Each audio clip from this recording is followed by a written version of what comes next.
नमस्कार. गोदाई किचनमध्ये सगळ्यांचं अगदी मनापासून स्वागत. तर आज आपण मस्त अशी नानकटाई घरच्या घरी कशी करायची ते बघतोय. अगदी खायला एकदम खुसखुशीत आणि करायला एकदम सोपी अशी मस्त नानकटाई घरच्या घरी कशी करायची ते बघूया. अगदी रेसिपी खूप सोपी आहे, तेव्हा व्हिडिओला लाईक करायला विसरू नका. एकदम मस्त अशी होते आणि खुसखुशीत होते. अगदी महिनाभर अजिबात खराब होत नाही, वास येत नाही अशी मस्त अशी ही. आणि शिवाय ही नानकटाई जी आहे ती मी कढईमध्ये करणार आहे.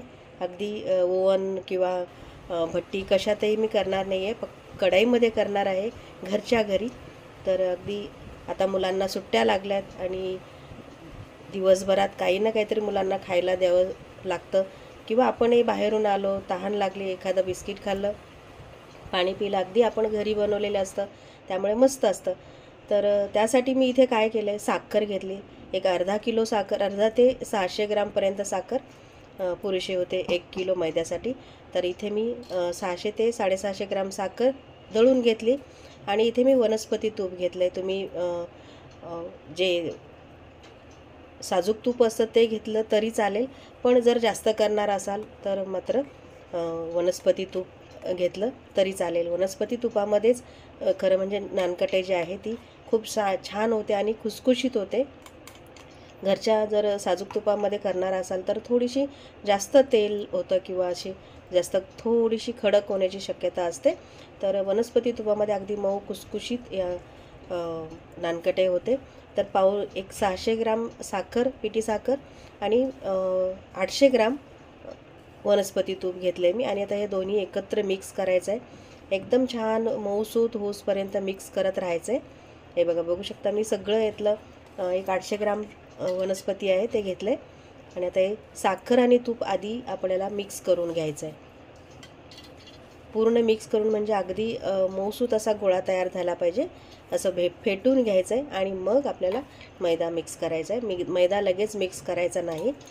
तर आता तुम्हाला हे जर कोरडं वाटत असेल तर थोड्या वेळाने आपण मिक्स झाल्यानंतर छान मऊसूत असा अगदी लोण्यासारखा त्याचं गोळा तयार होतो.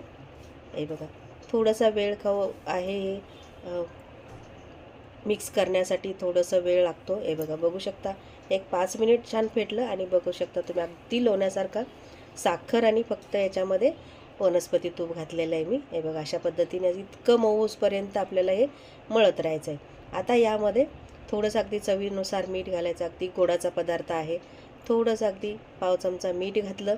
तुम्हाला जर हवं असेल थोडेसे आणखी खुसखुशीत पाहिजे असेल तर अगदी पाव चमचा सोडाही घालू शकता. मी अजिबात सोडा घालणार नाही. याला छान फेटून घेणार आहे आणि त्याच्यातच मी बनवणार आहे. तर याच्यामध्ये 1 किलो मैदा घेतला आहे मी. आता बघूया, पूर्ण मैदा याला लागतोच 1 किलो. 800 ग्राम वनस्पती आणि 600 ते 650 ग्राम साखर, म्हणजे साखर, अख्खी साखर दळून घ्यायची. ती अगदी गोडानुसार, अगदी अर्धा किलो घेतली तुम्ही 1 किलोला तरीसुद्धा थोडीशी, तुम्हाला जर गोड नको असतील, कमी गोड खात असाल तर मात्र मग अर्धा किलो 500 ग्राम साखर पुरेशी होते. मी अगदी 750 ग्राम साखर घेतली, दळून घेतली. आता बघा, हे सगळं मिक्स झालं की नाही. आता हे पूर्णपणे मिक्स झालं म्हणजे मैदा अगदी पूर्ण मिक्स झाल्यानंतर पुन्हा दुसऱ्या परातीमध्ये घ्यायचं आणि याला छान मळून घ्यायचं आहे. आता हे तुम्हाला कोरडं वाटतं आहे की नाही, तुम्ही पुढे जसं जसं तुम्ही हाताने मर्दून घ्याल, मळून घ्याल, तसं तसं ते आपल्या हाताच्या उष्णतेने मऊ होत राहतं. ते हीच अगदी दूध घालायचं नाही किंवा अजिबात पाणी, दूध अजिबात घालायचं नाही. याच्यातच सतत मळत राहायचं आहे आणि याचा गोळा, मऊसूत असा गोळा तयार होतो. एकदम करण्यापेक्षा थोडं थोडं करायचं म्हणजे तुमचे हातही जास्त दुखणार नाहीत किंवा मग जास्त वेळही लागणार नाही. अशा पद्धतीने सतत सतत मर्दत राहायचं म्हणजे हे एकजीव होतं आणि मग छान मऊसूत गोळा तयार होतो. हे बघा, याला हातानेच करायचं, मिक्सरमध्ये अजिबात फिरवू नका तुम्ही, जास्त त्याला मग ओलसरपणा येतो आणि तुमची बिस्किटं जे आहेत. इथे एक छोटीशी टीप तुम्हाला सांगते. जर तुम्ही तूप अगदी 800 ग्राम, म्हणजे 800 ग्रामच घ्या 1 किलोला. थोडंसुद्धा जास्त झालं तरीसुद्धा मग काय होतं, तुमची नानकटाई जी आहे की नाही ती जास्त पसरते.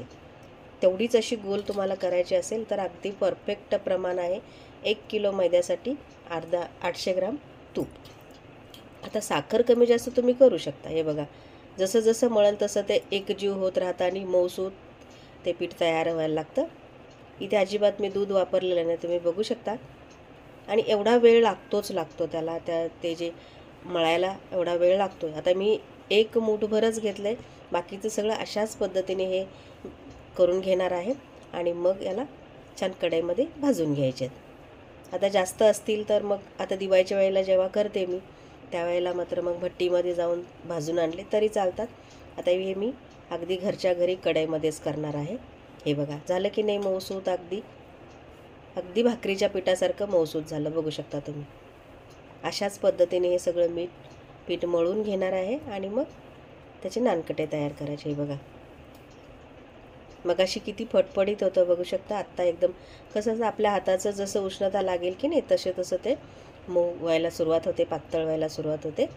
आता छान मळून झालं, बघू शकता तुम्ही. गोळा तयार झाला.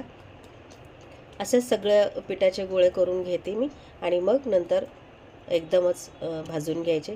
एक छोटासा गोळा घ्यायचा, म्हणजे जास्तही घ्यायचं नाही. अगदी मोठ्या लिंबू असते की नाही तेवढा घेतलात तरी चालेल. हाताने छान गोल करून घ्यायचा. चीर अजिबात पडली नाही पाहिजे गोळ्याला. जर तुमच्या गोळ्याला चीर पडत असेल तर पुन्हा जरासं मळून घ्या तुम्ही. बघा गोल इतपतच करायचा. आता याच्यावर तुम्ही काय काजू बदाम काही लावू शकता. मी असंच करणार आहे. हे बघा या पद्धतीने सगळे करून घ्यायचे. कढईमध्ये छान आधी एक 20 मिनटं कढई गरम करायला ठेवायची आणि त्याच्यावर भाजून घ्यायची. आता याची कढई मी प्लेटमध्येच ठेवते. हे बघा अशा पद्धतीने एका वेळेला 5-6 होतात.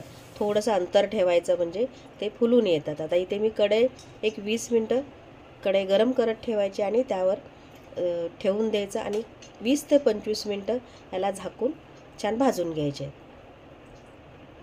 एक 25 मिनटं वाट बघावी लागेल. त्याच्यानंतर आपण उघडून दाखवते मी तुम्हाला. एक 20 मिनटं झालेत बघू शकता.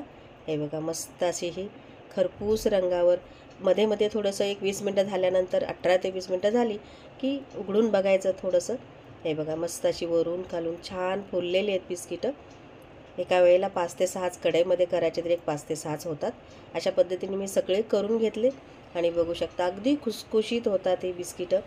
नानकटे खूप छान मुलांना द्यायला किंवा तुम्हीसुद्धा बाहेरून आलात एक बिस्किट खाल्लं पाणी पिलं तरी चालतं.